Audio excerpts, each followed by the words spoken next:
অবশ্যই আমরা রোজ ভগবানকে দেখি, সূর্যদেবকে দেখি, চন্দ্রদেবকে দেখি। তন্ত্র সাধনাতে সব থেকে বড় হচ্ছে ধৈর্য।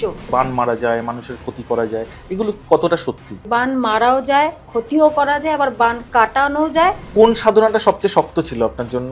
কালী সহস্র নামটা মুখস্থ করতেই আমার 3 মাস সময় লেগে গেছিল। আমার মনে হয় না কেউ কালী সহস্র নামটাকে কেউ মুখস্থ করতে পেরেছে। টোটস্থ তো অনেক দূরের কথা। কারোর থেকে যদি কোনো মন্ত্র শুনি, অবশ্যই তিনি আমার গুরু। কোনো সংসারের দিকে তাকায়নি, সন্তানের দিকে তাকায়নি, সব ছেড়ে দিয়েছি।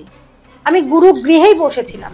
প্রেত, পিশাচ, জিন যেই থাকুক, এই কালভৈরব জয়ন্তীতে কিন্তু সে বেরিয়ে আসবে। আপনি ভূতে বিশ্বাস করেন?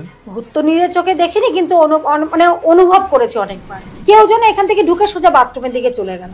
সাধকের মধ্যে নারী পুরুষের কোনো ভাগ থাকে না যে এ নারী এ পুরুষ। যদি একটা ভৌতিক অনুভূতি কিছু না পেলাম, তাহলে সাধনা কি করলাম? নমস্কার বন্ধুরা, আজ আমাদের সঙ্গে আছেন ভৈরবী মা, অর্থাৎ অপরাজিতা ভৈরবী মা। নমস্কার। নমস্কার। আচ্ছা দিদি, আপনি তো তন্ত্রের মাধ্যমে অনেক মানুষের অনেক উপকার করেছেন। আপনার কাছ থেকে একটু এই বিষয়টা জানবো যে তন্ত্র মানেই কিন্তু অনেক মানুষের মাথাতে কাজ করে যে হয়তো নেগেটিভ করা যায়, বান মারা যায়, মানুষের ক্ষতি করা যায়, এগুলো কতটা সত্যি? এগুলো একদমই সবকিছুই সত্যি। বান মারাও যায়, ক্ষতিও করা যায়, আবার বান কাটানো যায়। ক্ষতি থেকে মানুষকে ভালো একটা জায়গায় এনে পৌঁছানোও যায়। এই যে বান মারাটা, একটা বান মারার বিষয়টা হচ্ছে যে একটা মানুষ খুব ভালো একটা খুব নামি দামি সেলিব্রিটি টাইপের, সে হয়তো খুব ভালো বিজনেস করছে, ফ্লারিশ করছে, হ্যাঁ, তো অনেক মানুষের আছে সেগুলো সহ্য হয় না, একদম হিংসা থেকে, হিংসা, এতটাই হিংসা। সে কি করছে, তার বিভিন্ন রকম হয়তো কোনোভাবে তার কিছু একটা অ্যারেঞ্জ করলো, মাথার চুল বা পরনের কোনো পোশাক, কিছু না কিছু অ্যারেঞ্জ করলো। তো সেইগুলো নিয়ে মানে এই তন্ত্র সাধনার মাধ্যমে চিতার উপর বসে বিভিন্ন রকম এবং শবদাহের যে মৃতদেহের যে বিভিন্ন জিনিসগুলো থাকে, ওইখান থেকে কিছু কালেক্ট করা হয়। আচ্ছা, ওখান থেকে অনেক কিছু জিনিসকে কালেক্ট করে চিতাভস্য, ছাতু, ময়দা, বিভিন্ন রকম জিনিস দ্বারা একটা পুতুল তৈরি করে সেই মানুষটার নামে মানে একটা পুতুল তৈরি করা হয় এবং সেই মানুষটার ছবি কালেক্ট করে নিয়ে কোনো তন্ত্র সাধকের কাছে দেওয়া হয়, বা অনেকে এরকম আমার কাছেও দিতে আসেন। তো সেইগুলো নিয়ে তার প্রাণ প্রতিষ্ঠা করে এবং যে মৃত ব্যক্তির যে কিছু জিনিস অ্যারেঞ্জ করে এবং যার উপর বানটা মারবে তার কিছু জিনিস কালেক্ট করো একটা জায়গায়, ওই পুতুলটার ওপর ছবি রেখে এবং বিভিন্ন জিনিস দিয়ে প্রাণ প্রতিষ্ঠা করে তাকে পেরেক দ্বারা, পিন দ্বারা, যে কোনোভাবে, মানে অনেক রকম প্রক্রিয়া আছে। তো একটা ভালো মানুষকেও সেই জায়গা থেকে নামিয়ে তাকে একদম ধূলিসাৎ করে দেওয়া তো শুধু নয়, মানুষটা মৃত্যু পর্যন্ত ঘটে যায়। সর্বনাশ। আচ্ছা দিদি, আমাকে একটু বলুন, সেটা হচ্ছে আপনি এই সাধনাতে এলেন কিভাবে? এই সাধনাতে আসা তো একটা বিশাল কিছু ব্যাপার, যে আমি কোনোদিনও স্বপ্নেও ভাবতে পারিনি যে আমি এই সাধন জগতে আসব।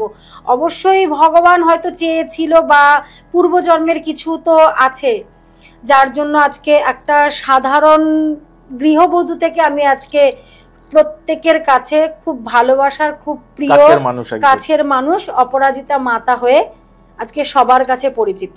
তো অতীবত সাধারণ ঘরে গৃহবধূ, 2টো সন্তান নিয়ে সংসার, তো এখন তো সারা জগৎ জুড়ে সংসার। তো একটা ইচ্ছা জেগেছিল মনের মধ্যে যে আদৌ কি এই তন্ত্র মন্ত্র দ্বারা কি মানুষ সত্যি উপকৃত হয়, বা কাউকে কি সত্যি কোনো খারাপ করা যায়? মানে এই প্রশ্নটা আপনার নিজের মনেও এসেছিল? হ্যাঁ, যে খারাপ করার থেকে বড় কথা যে মানুষ একটা খারাপ পর্যায়ে থাকলে সেইখান থেকে কি মানুষ এই তন্ত্র মন্ত্র দ্বারা কি সত্যি একটা ভালো জায়গা পেতে পারে, সে কি সুখে সংসার করতে পারে, তার কি যে মনের ইচ্ছে, শখ, আকাঙ্ক্ষা, সত্যি কি তন্ত্রের মাধ্যমে কি সেটা সম্ভব হওয়া যায়? এটা একটা আমার মধ্যে একটা ইচ্ছে আকাঙ্ক্ষা ছিল জানার, যে সত্যি তন্ত্র দ্বারা মানুষের মানে সবকিছু ভালোটা কি সম্ভব, কি করে সম্ভব? তাহলে আমিও সেই জায়গাটায় আসতে চাই। আমি নিজে জানতে চাই যে মন্ত্রের মাধ্যমে আমরা কি করতে পারি, এবং সেটাই আপনি 100% সফল। একদম, মানে 100 বলবো না, এখানে 100 বলে কিছু নেই। মানে তন্ত্র মানে এতটাই গভীর মানে সমুদ্র, এখানে শেষ নেই। মানে যত আমি এর মধ্যে ঢুকছি আরো অনেক কিছু বেরোচ্ছে, গুপ্তধন যাকে বলে, আরো ঢুকতে ইচ্ছে করছে যে এর ভেতরে আরো কি আছে, মানে একটা কি বলবো ভীষণ আনন্দ। মানুষের যে উপকার মন্ত্রের করার। মাধ্যমে যে জপ করতে বসলে যে একটা অনুভূতি, শরীরে যে একটা কম্পন, এই কম্পনটা যেন অলৌকিক, ঐশ্বরিক, আবার কোনো সময় ভৌতিকও কিছু, মানে কেউ এসে সাইডে দাঁড়ায়। আমরা আসবো অবশ্যই ভৌতিক মানে ব্যাপারগুলোতে। সবকিছু অনুভূতি, মানে সত্যি মন্ত্র দ্বারা যে কি পাইনি এখনো পর্যন্ত, অনেক কিছু পেয়েছি। আচ্ছা, এটা তো পুরোপুরি গুরুবিদ্যা, তো আপনার গুরু সম্বন্ধে যদি কিছু বলেন। গুরু সম্বন্ধে যে আগে আমি ওনার কাছে আমার কিছু আমার যে যিনি আমার প্রথম গুরু, ওনার কাছে আমি গিয়েছিলাম আমার কিছু সমস্যার সমাধান, মানে ভালো থাকতে, যে আমি একটু ভালো থাকতে চাই। তো দীর্ঘদিন ওনার কাছে যাওয়ার পর তো একদিন এই অম্বুবাচীরই ঠিক আগে আমার মানে এই জিনিসটা যে জানার কথা, যেটা একটু আগেই বললাম যে সত্যি কি তন্ত্র মন্ত্র দ্বারা কিছু পাওয়া যায়। তো আমি ওনাকে দাদা বলে ডাকতাম, তো ওনাকে বললাম যে আমি দীক্ষা গ্রহণ করতে চাই। তো উনি আমাকে বলল যে এই এই তন্ত্রের মধ্যে আসলে কিন্তু অনেক ভূত প্রেত যোগিনী তারা কিন্তু এসে অনেক কিছু ডিস্টার্ব করবে, ভীষণ ভয়ঙ্কর। আচ্ছা আপনি আছেন তো, যদি আপনি আছেন, যেখানে আপনি যদি আমার সঙ্গে থাকেন, মানে আপনি যদি আমাকে আশীর্বাদ করেন, আমার কাছে কোনো কিছু না। গুরু যেখানে সেখানে কোনো ভূত প্রেত, কোনো 64 যোগিনী কোনো কিছু আসতে পারে না। গুরুই রক্ষা করবে। গুরু সহায় থাকলে তার আর কোনোদিনও কোনো ক্ষতি হয় না। তো বললো ঠিক আছে, তাহলে আপনি অম্বুবাচী পালন করুন, যে যদি আপনি যথাযথ যেরকম আপনাকে নিয়ম বলবো আপনি যদি অম্বুবাচীটা পালন করতে পারেন সেইভাবে, এবং আমি আপনাকে একটি মন্ত্র দেব, দীক্ষা মন্ত্র নয় ওটা, আমি একটি আপনাকে মন্ত্র দেব, সেই মন্ত্রটা যদি আপনি জপ করতে পারেন যেইভাবে বলবো, তো তাহলে আমি আপনাকে, তারপরে আমি চিন্তা ভাবনা করবো যে আপনাকে দেবো কিনা। আমি বললাম ঠিক আছে। তো আমি সেটা বাড়িতে গিয়ে আমার বাড়ির সকলকে জানালাম, সবাই নারাজ, কেউ রাজি নয় যে একটা সধবা মানুষ সে বিধবার মতন করে আগুনের ছোঁয়া খাবে না, নিরামিষ মানে ভাতটা পর্যন্ত খাবে না, এটা কি করে সম্ভব, যে এটা তো কখনো হয় না যে একটা সধবা মানুষ, যেটা এখন এই যে অম্বুবাচী আসতে চলেছে, যে যারা বিধবা তারা কি করবে, নিয়মটা পালন করবে, আগুনের ছোঁয়া খাবে না, ভাত খাবে না, ফল সাবু খেয়ে থাকবে। তো সেটা একটা সধবা মানুষ হয়ে কি করে পড়ে। আমি সেইখান থেকে সমাজের ঊর্ধ্বে, মানে সংসার তো শুধু নয়, সংসার না সমাজের ঊর্ধ্বে চলে গেলাম। এবং তখন একবারও ভাবেননি যে কে নিন্দে করবে, কে কি বলবে? আমার মনে আসেনি, গুরু বলেছে, মানে ওনাকে আমি গুরু বলে মনে করে নিয়েছি। কারণ আমি দীক্ষা গ্রহণ যখন করব, অবশ্যই আগে আমাকে সবার আগে মানতে হবে গুরু, তারপরে না আমি দীক্ষাটা মন্ত্রটা গ্রহণ করব। আমি গুরু যদি না মানি, মন্ত্র গ্রহণ করে লাভ কি? ঠিক কথা। তো আমি ওনাকে যখন গুরু মনে করে নিয়েছি, যা হয় হবে, যে আমাকে যখন গুরু আদেশ করেছে আমাকে এটা মানতেই হবে, গুরু সহায়, যা করে গুরু করে। ঠিক। আচ্ছা, এই সাধনার জন্য তো অনেক মানে কষ্ট ফেস করেছেন ডেফিনেটলি। ভীষণ ভীষণ, মানে তো কোন সাধনাটা সবচেয়ে শক্ত ছিল আপনার জন্য? আমি যখন কাশিতে গেলাম, যখন আমার এক গুরুজি বললেন কালীর সহস্রনাম পাঠ করার কথা, তো উনি আমাকে যখন এই কালীর সহস্রনামটা মুখস্থ করতেই আমার 3 মাস সময় লেগে গেছিল। আর শুধু মুখস্থ না, টোঠস্থ যাকে বলে, মানে একটু উচ্চারণে ভুল এদারোদার চলবে না। মানে কালীর সহস্রনাম যারা করেছে একমাত্র তারাই জানে, মানে করেছে বলবো না, আমার মনে হয় না কেউ কালীর সহস্রনামটাকে কেউ মুখস্থ করতে পেরেছে, টোঠস্থ তো অনেক দূরের কথা। কারণ অনেক বড় 158 খানা লাইন আছে, যত সব 58 কি 60 খানা, মানে এক থেকে শুরু করে। তো আমার তো মনে হয় না আজও পর্যন্ত কেউ এটাকে মুখস্থ করতে পেরেছে, টোঠস্থ তো দূরের কথা যাকে বলে। আচ্ছা, এই নামটা শুনলেও তো অনেকটাই তাদের ভালো হবে, এটা খুব হাই ফ্রিকোয়েন্সি, খুবই, মানে তার সবকিছু মানে পেয়ে গেল একটা। ধরো প্রত্যেক দিন যদি এই কালীর সহস্রনাম পাঠটা যদি কেউ শোনে, তো অনেক তো ফল, আর পাঠ করলে তো তার ফল কি আছে সেটা তো এখন আমি বলে বোঝাতে পারছি না। আজ আমি এই জন্যই এই কালীর সহস্রনাম পাঠের ফলেই আজকে সবার প্রিয়, সবার ভালোবাসার অপরাজিতা ভৈরবী মাতা, শুধু এই কালীর সহস্রনামের জন্যই। কোনো দর্শক যদি কোনো মন্ত্র পাঠ করে নিজেকে ভালো রাখতে চায়, কোন মন্ত্র পাঠ করবে? কোনো দর্শক যদি, অবশ্যই আমি চাইবো যে মন্ত্র পাঠ করবে তাকে একবার আমার সাথে যোগাযোগ করতে হবে, এটা সবার আগে বলবো। কেন দেখো, প্রত্যেকেই কিন্তু অনেকে অনেক মন্ত্র বলছে, তো গুরু, আমি কারোর থেকে যদি কোনো মন্ত্র শুনি অবশ্যই তিনি আমার গুরু মনে করতে হবে। যদি আমার সঙ্গে অন্তত যোগাযোগ করে যদি কেউ একটা মন্ত্র জপ করে, বা আমি যাদেরকে মন্ত্র জপ করার জন্য বিভিন্ন রকম মন্ত্র দিই, তো একবার আমার সাথে যোগাযোগ করে নিলে মনে হয় যে সেই মন্ত্রটা পাঠ করলে খুব ভালো থাকবে। সবার আগে বলবো ইয়া দেবী সর্বভূতেষু শক্তিরূপেণ সংস্থিতা নমস্তস্যৈ নমস্তস্যৈ নমস্তস্যৈ নমো নমঃ। কারণ এই মন্ত্রটা যখন পাঠ করবে, আমি মনে করব যে যার মধ্যে কোনো সাহস কাজ করে না, যে ভাবে না এটা করব কি এটা করব না, এদিকে যাব কি যাব না, তার মধ্যে একটা অদ্ভুত শক্তি যেন সে বুঝতে পারবে যে আমার ভয়টা আর কাজ করছে না। মানে থার্ড আইটা খোলা শুরু করবে, মানে সে বুঝতে পারবে কোন ডিসিশনটা নেব, তার মধ্যে একটা সাহস আসবে। অনেকে আছে না, এটা করব কি করব না অনেকবার চিন্তা করে, সে কিন্তু মায়ের সেই শক্তিটা কিন্তু সে অনুভব করতে পারবে, তার মধ্যে মা দেবী দুর্গার একটা শক্তি তার মধ্যে একটা কাজ করবে। তো দিদি, এই যে আপনি বললেন এই যে মা কালীর এই নামটা, তো এটা কোনো মানে অডিয়েন্স যদি সত্যি দীক্ষা না নিয়ে বা গুরুমন্ত্র না নিয়ে যদি নিজেরা হঠাৎ করে ইউটিউব দেখে বা গুগল দেখে এটা করতে শুরু করে, তাহলে কি ক্ষতিও হতে পারে? একদম একদম ক্ষতি হবে। অবশ্যই গুরু থেকে আদেশ নিতেই হবে। কোনো গুরুদেব যদি এক শিষ্যকে বা যাকেই বলবে যে এই মন্ত্রটা তুমি পাঠ করো বা কালী সহস্রনাম পাঠ করো, তাহলে কিন্তু সে অনেক বিপর্যয় থেকে, অনেক কিছু ক্ষতি থেকে কিন্তু সে রক্ষা পাবে। গুরু আদেশ ছাড়া কোনো মন্ত্র জপ করা উচিত নয়, আমি এটা মনে করি। কেন, এই কালী সহস্রনাম পাঠ করতে গিয়ে বিভিন্ন রকম মানে এত এত ভয়ঙ্কর জিনিস আমাকে পার করতে হয়েছে, শুধু একমাত্র গুরুর হাত আমার মাথায় ছিল দেখে আমি পার করে। একটু দু একটা যদি আমাদের সঙ্গে শেয়ার করেন। মানে কি বলবো, মানে কালী সহস্রনাম পাঠের সময় এগুলো একদম আমার মানে গোপনীয় যাকে বলে, আমি এগুলো সেইভাবে বলতে পারবো না। যে একটা লাইফ নিয়ে আমার একটা সংশয় এসে গেছিল, আমার ঘর সংসার করা নিয়ে সংশয় চলে এসেছিল, কিন্তু তখনও আপনি পিছপা হননি, একদম না, সব ছেড়ে দিয়েছি। আমি গুরু গৃহেই বসেছিলাম, মানে গুরু গৃহে থেকেই করেছি। নিজে যে মন্দির, সেই মন্দির থেকেও আমি 6 মাসের জন্য গুরু গৃহে চলে গেছি। তখন আমি কোনো সংসারের দিকে তাকাইনি, সন্তানের দিকে তাকাইনি। গুরু আদেশ, গুরু বলেছে কালী সহস্রনাম পাঠ করো, তাতে করে তোমার মা কালীর সাধনায় সিদ্ধি লাভ করবেন।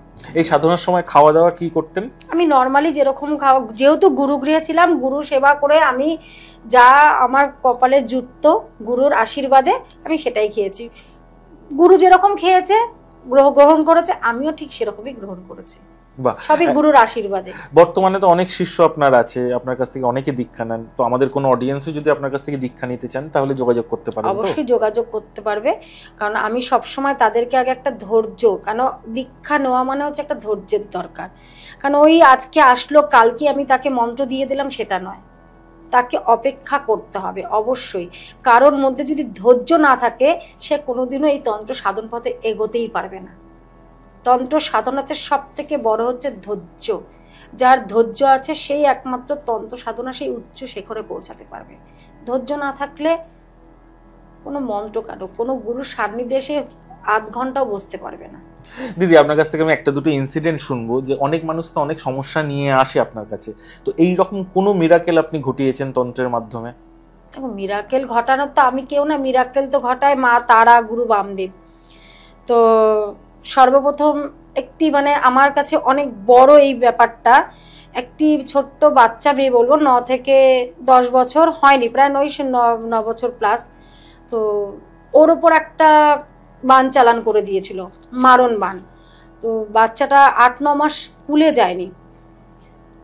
ওর বাবা মা বিভিন্ন জায়গায় ঘুরেছে, বিভিন্ন জায়গায়, মানে স্কুলে ও নিজে থেকে স্কুলে যেতে চাইতো না, ও অসুস্থ হয়ে থাকতো, ও সারা দিন রাত ঘুমাতে পারতো না, চোখ বন্ধ করলেই যেন ও দেখতে পেত হ্যাঙ্গিং কেউ এসে ওকে ডেকে নিচ্ছে নিজের কাছে, যে তুই আয় আমার কাছে, তুই আয় আমার কাছে, এরকম ভাবে ডাকতো। 9 বছরের বাচ্চাটা, মেয়েটা ক্যারাটে করতো, মানে ক্যারাটে শিখতো, স্কুল তো পড়াশোনাই করতো। তো সব টোটাল সব বন্ধ হয়ে গেল, বিভিন্ন জায়গায় গেছে, মা বাবা এমন কোনো জায়গায় বাদ নেই যে না গেছে। তো শেষে কারোর থেকে শুনেছে আমার কথা। তো সেটা ছিল 22শে নভেম্বর 2024-এ। 22শে নভেম্বর আপনার শরণাপন্ন হয়েছে, মন্দিরে এসেছেন। তার পরের দিনই কালভৈরব পুজো ছিল, জয়ন্তী ছিল। তো 4টের সময় এসে 4টে থেকে 6টা পর্যন্ত আমার কাছে এসেও বাচ্চাটি অজ্ঞান হয়ে যায়, আর এমনকি বাচ্চাটার কপালে একটা ক্রস চিহ্ন হয়ে গেছিল। সর্বনাশ। মানে ওর মা বাবাও জানে না যে এইটা কি করে সম্ভব, মানে এটা মানে কাটা দাগের মতো, কাটা দাগের মতো। আর ওটা কাটা দাগ না, ডট ডট ডট ডট দেওয়া যে আছে না, এরকম ডট ডট ডট ডট দিয়ে, মানে পুরোপুরি কপালের মধ্যে একটা উল্কির দাগের মতন চলে এসেছে একদম ছোট ছোট ছোট ছোট বিন্দু, একদম ক্রস চিহ্ন, যেটা আগের দিন পর্যন্ত দেখেনি এবং আমার কাছে আসার আগে পর্যন্ত দেখেনি। আমি যখন চেয়ারে বসে আমি ওর সাথে কথা বলছি, আমি বললাম এটা কি ওর জন্মগত? বলল না। এবং মা বাবাও অবাক যে কিছুক্ষণ আগেও ছিল না, না কিছুক্ষণ আগেও ছিল না, এটা কি করে সম্ভব? তো যাই হোক, কথা বলতে বলতে অনেক রকম কথা হলো। বাচ্চাটাকেও আমি বললাম একটু বাইরে গিয়ে, কারণ আমার ওর সামনে আমি অনেক কথা বলতে চাইনি, যেহেতু ছোট্ট বাচ্চা অনেক কিছু নিতে পারবে না। তো কথা বলে 6টা পর্যন্ত আমার ওর বাবা মার সাথে একটা কথা চললো যে কিভাবে মেয়েটাকে, যে ওনারা বলছে যেভাবে হোক আমার মেয়েকে বাঁচিয়ে দিন। কালো ডটটা দেখে আপনি কি বুঝলেন? ওর ওপর কোন রকম নেগেটিভ এনার্জি এমন ভাবে যে চালান করেছে যে ওকে যে মেরে ফেলবে। তা একটা আছে না আলাদিন, ওই যে একটা আলিফ লায়লার মধ্যে যে চুরি করবে, ডাকাতি করবে, যে ক্রস চিহ্ন, যে এই বাড়িতে করব, একদম টার্গেট করা, যে টার্গেট করে দিয়েছে। মানে এতটাই ভয়ঙ্কর ক্রিয়া ওর মধ্যে করেছিল চালান, এতটাই বাজে একটা। আপনি কি করলেন? তো এই 6টা পর্যন্ত মা বাবার সাথে কথা বলে বলল যেভাবে হোক আমার মেয়েকে বাঁচাতে হবে। আচ্ছা আমি দেখো বাঁচানোর কেউ না, আমি আপ্রাণ চেষ্টা করব, কিন্তু যদি তুমি এই কালভৈরব জয়ন্তী তিথিতে যদি মেয়েকে আমার সাথে নিয়ে যেতে পারো তারাপীঠে, তাহলে আমার পক্ষে সম্ভব, নাহলে আমি পারবো না, বাঁচানোই সম্ভব না। কারণ এই একটাই সময় যেটাতে করে নাকি আমি কিন্তু ওকে যে কোনো মৃত্যুর মুখ থেকে বা যে কোনো যত ভয়ঙ্কর বান চালানো, প্রেত পিশাচ জিন যেই থাকুক, এই কালভৈরব জয়ন্তীতে কিন্তু সে বেরিয়ে আসবে, মানে ও থাকতেই পারবে না ওর মধ্যে। তো বাবা মা একটু চিন্তা ভাবনা করলো, করে ওখানে বসেই বললো ঠিক আছে আজকে বেরোবো তাহলে। সেটা ছিল 22শে নভেম্বর, আর 23শে নভেম্বর ছিল হচ্ছে কালভৈরব জয়ন্তী 2024-এ। তো কথা এখানে কমপ্লিট হওয়ার পর তো আমরা বেরোলাম হচ্ছে রাত্রি 11টা, ওরাও 11:30 বেরিয়েছিল। ওদের এই মানে এই সব দিকেই কসবাটা, ঠিক আছে নাম নেওয়ার দরকার নেই, কোথাও একটা। তো এইদিকে যাই হোক ওরা 11:30টার সময় বেরোলো। বেরিয়ে এবার রাস্তা যেতে ভোর রাতে, প্রায় ভোর হয়ে গেছে এরকম, আমাদের গাড়ি একটা এমন জায়গায় এসে পৌঁছালো যে ওইখানে আমারই তখন মৃত্যু হয়ে যাওয়ার কথা। সর্বনাশ। যে আসানসোলে যে বাসগুলো আসছিল, আমাদের গাড়ি আর বাস একদম মুখোমুখি হয়ে গেল। কোনো রকম ভাবে আমরা ওখানে স্টপ, বাসটা কাটিয়ে বেরিয়ে গেল। মানে ওই নেগেটিভ এনার্জিটা আপনাকেও আটকে রাখছে। হ্যাঁ, এবং শুধু আমাদের নয়, ওদের গাড়িটা অলরেডি তখন ধাক্কা লেগে গেছিল। সর্বনাশ। যে আমরা যেন ওই স্পটে গিয়ে পৌঁছাতে না পারি, কাজটা যেন করতে না পারি। তো আমার তো সবসময় কালভৈরব বাবা আমার সঙ্গেই থাকে সব সময়, যে উনি আমাকে এতদিন ধরে বাঁচিয়ে রেখেছে এবং আরো আমাকে সবভাবে আগলে রাখি শুধু একমাত্র আমার কালভৈরব বাবা, মহাকাল বাবা। তো যেইভাবে হোক উনি আমাকে পৌঁছে নিয়ে গেল তারাপীঠে। তো একটু রেস্ট নেওয়ার পর, যেহেতু ভোর প্রায় 6টা 6:30 নাগাদ ঢুকেছি, তো দুপুরে স্টার্ট করেছি কাজ। ওকে আমি যখন বললাম এনে আমার পাশে বসা, অলরেডি ও তখন সেন্সলেস। আমি ও সেন্সলেস হয়ে যাক, ওকে শোয়া অবস্থায়, সেন্সলেস অবস্থায় তুমি আমার পাশে নিয়ে আসো। তো ওর মা বাবা ওখানে এনে ওকে রাখলো। তারপর থেকে ও কি হলো, ওকে একটু জল ঠল দিলাম মন্ত্রপুত করে, ও খেলো। ওই যে সুস্থ হয়ে আমার পাশে বসলো, 1008টা বেলপাতা দ্বারা মহামৃত্যুঞ্জয় মন্ত্র আগে হবনে আহুতি দিল। ওই মেয়েটি ওই সময় বসে থেকে কন্টিনিউ আমার সাথে যতক্ষণ, প্রায় 8 ঘন্টা হোম চলেছিল মেয়েটির নামে। 1008 বেলপাতা দ্বারা, ঘি দ্বারা, ও নিজে একা, আমি তো দিয়েছি তার সাথে ও দিয়েছে, এবং তার সাথে কালভৈরব বাবার মন্ত্র দ্বারা ওই যে সুস্থ, আজও পর্যন্ত সে সুস্থ ওই দিন থেকে। এবং কপালের দাগটাও চলে গেল। ওভারঅল ও ক্যারাটে চ্যাম্পিয়ন পর্যন্ত হয়েছে। এবং প্রত্যেক দিনের মানে রোজ খবর নেওয়া, ভালো আছে মা আমার, তোমার জন্য আমার মেয়ে ভালো আছে, মানে দেখে মেয়েটাকে দেখেও আমার শান্তি লাগে। ভালো নাম্বার পেয়ে পাশ করেছে, যে স্কুলে যেত না। আমি রোববার দিন হয়তো কিবার দিন যেন বাড়িতে ফিরেছি, তো 2 দিন পর থেকে, মঙ্গলবার কি বুধবার থেকে স্কুলে যাওয়া শুরু করেছিল। মানে সত্যি আমার ওই একটা কাজ, আমি জীবনে যে একটা ছোট্ট বাচ্চাকে যে মৃত্যুর মানে বলবো না, মানে আমার বলতে কেমন লাগে, ওই অবস্থা থেকে যে একটা বাচ্চা মেয়ে এখন ক্যারাটে চ্যাম্পিয়ন হয়েছে, স্কুলে ভালো নাম্বার পেয়ে পাশ করেছে, এটা আমার কাছে অনেক বড়।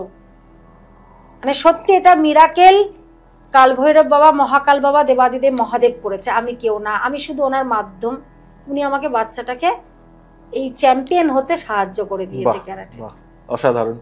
আচ্ছা দিদি, আমাকে একটা জিনিস বলুন, সেটা হচ্ছে আমাদের যেমন বহু অডিয়েন্স আমাদের কমেন্টসে লিখে পাঠায় যে মনে হচ্ছে আমাদের ওপর কেউ খারাপ তন্ত্রক্রিয়া করছে বা আমার বাচ্চার ওপর করছে, তো সিমটম কি দেখে বোঝা যায় যে এদের ওপর কোনো, এই পরিবারের ওপর কোনো? সর্বপ্রথম আগে সে খিটখিটে মেজাজের হয়ে যাবে।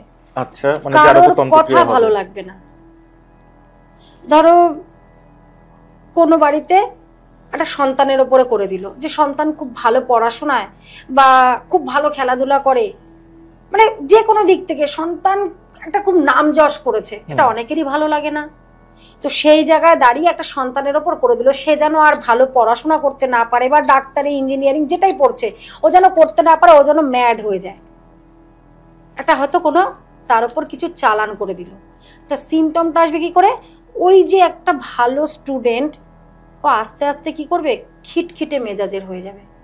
ও সারা দিন মানে একটা একাগ্র চিত্তে চারিদিক, মানে একটা যেখানে যেখানে ফাঁকা জায়গা পাবে সেখানে হয়তো বসে রইলো, হয়তো মা এসে ডাকলো, হয়তো কিংবা দিদি এসে ডাকলো, বা বোন এসে ডাকলো, বাবা এসে, তো তুমি যাও তো, ভালো লাগে না, আমাকে একা থাকতে দাও, মানে এইটা আগে সবার থেকে শুরু হবে, এটা ফার্স্ট সিমটম। হ্যাঁ, যে তুমি যাও তো, আমাকে একা থাকতে দাও, মানে এরকম একটা ওর মধ্যে চলে আসে।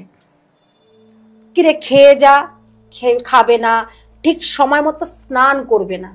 আচ্ছা, মানে একটু নোংরা থাকতে পছন্দ করবে, নোংরা থাকতে পছন্দ করবে।